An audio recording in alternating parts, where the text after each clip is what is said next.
திருக்குரான் முஸ்லிம்களுக்குரிய வேதமே அல்ல. திருக்குரான் மக்காவில் வாழ்கிற மக்களுக்குரிய வேதமும் அல்ல. திருக்குரான் அரபி மொழி பேசக்கூடிய மக்களுக்குரிய வேதமும் அல்ல.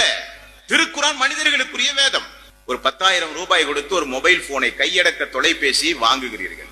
வாங்கும் பொழுது அந்த பெட்டியை திறந்து பார்க்கும் போது அந்த மொபைல் போனை நீங்கள் எப்படி பயன்படுத்தினால் முழு பயன்பாட்டையும் நீங்கள் அடைய முடியும் என்பதை விளக்குகிற ஒரு விளக்க குறிப்பு, ஒரு கையேடு அந்த பெட்டிக்குள் இருக்கும்.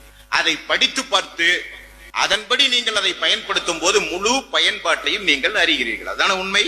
சாதாரண உயிரற்ற ஒரு பொருளை கண்டுபிடித்த ஒரு மனிதன் எப்படி அதை இயக்க வேண்டும் என்கிற வழிகாட்டி புத்தகத்தை கொடுத்து மனித சமுதாயத்திற்கு அறிமுகம் செய்யும் போது இறைவன் நம்மை எல்லாம் படைத்து அப்படியே விட்டு விட்டானா, எது நன்மை, எது தீமை, எது சொர்க்கம், எது நரகம் எல்லாம் நீங்களே தீர்மானியுங்கள் என்று விட்டு விட்டானா முடியுமா? முடியாது. அப்ப மனிதனை படைத்த இறைவன் என்ன செய்கிறான்? மனிதர்களுக்கு ஒரு வழிகாட்டி நூலை கொடுக்கிறான். அதுதான் வேதம் என்பது. மூசாவுக்கும் ஈசாவுக்கும் தாவூதுக்கும் இறைவன் வழங்கிய வேதம் அந்த வரிசையில் உள்ளதுதான். அதன்படி திருக்குரான் இறுதி தூதர் நபிகள் நாயகம் ஸல்லல்லாஹு அலைஹி வஸல்லம் அவர்களுக்கு அருளப்பட்டது.